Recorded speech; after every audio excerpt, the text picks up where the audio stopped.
Gjemat, në fillim të hutbe se thama jetin, o ma khalaqtu gjinne wal insa illa liya'budun, nuk krijova gjinët dhe njerëzit për diçka tjetër vetëm se të më adhurojnë. Po nëse njerëzit dalin nga ky rregull apo nga kjo që Allahu na dha na la si bazë, ta adhurojmë vetëm atë. Si do të jetojnë ata? Si do ta njohin veten? Si do të ishin ata njerëz që e humbën rrugën e Allahut subhanahu wa taala? Është shumë lehtë ta kuptojnë. Shikoni jo besimtarë, shikoni ata të cilët nuk kanë bazë, nuk kanë kënd të adhurojnë, të cilin e meriton adhurimin dhe jetojnë ashtu si që jetojnë.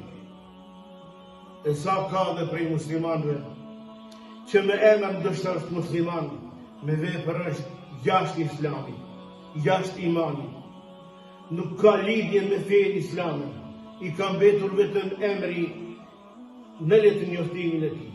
Vaj për ta, vaj për ta. Prandaj këta njerëz jetojnë në gaflet. Këta njerëz janë të gatuar dhe të përgatitur, Allahu na ruaj, për zjarr të xhenemit.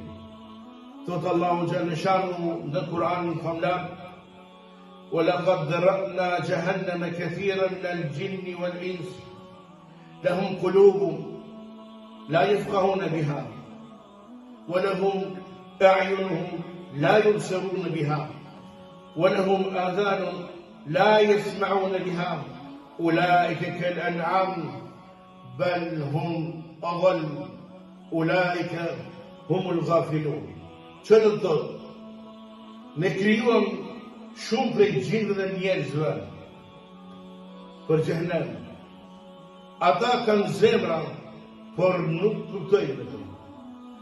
Ata kanë sy, por nuk shikojnë ato. Ata kanë vesh, por nuk dëgjojnë ato. Ata janë si kafsh, bile dhe me të humbur, të tillët janë ata të pavëmendshëm në gaflet. Prandaj, që Allahu xhalla shanu tregoi sa ka prej atyre që janë në dynjë, jetojnë si jetojnë, por janë të gatuar, të përgatitur për xhenem. Allahu na ruaj. Kanë zemra, nuk besojnë me zemër, nuk kanë bindje me zemër, kanë sy, na shikojnë, i shikojnë argumentet e Allahut, por nuk ka shikim të qartë, kanë vesh, na dëgjojnë, por nuk njeh. Prandaj, ata janë si kafsh, edhe kafsha ka sy, edhe kafsha ka zemër, edhe kafsha ka vesh, por nuk ka ndjenja.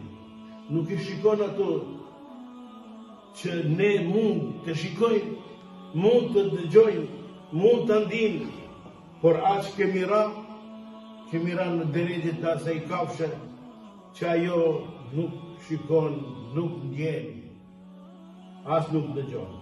Prandaj o xhamat, dije se Allahu xhalla shanu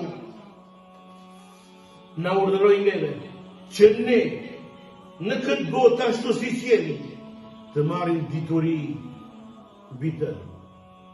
Tha Allahu xhalla shanu: "Fa'lam annahu la ilaha illa Allah wastaghfir li dhanbik."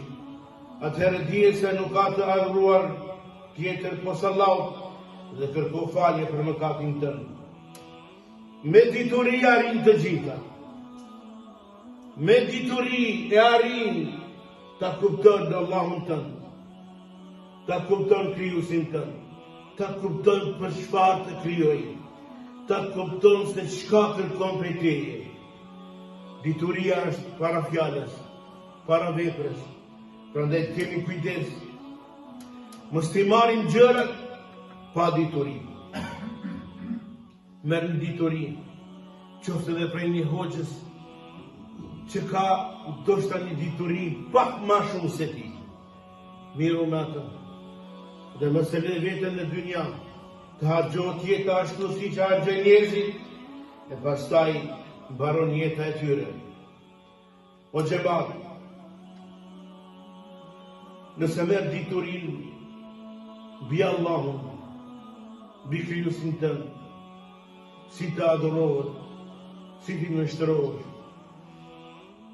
si të jesh rob i devotshëm, atëherë ti e ke kuptuar që je i krijuar për diçka, pastaj pendohesh, e pastaj kërkon falje për mëkatin tënd, ashtu siç tha Allahu, wastaghfir li dhanbik, pas diturisë, pas asaj që Allahu ta qeli zemrën, pendohesh dhe kërkon falje.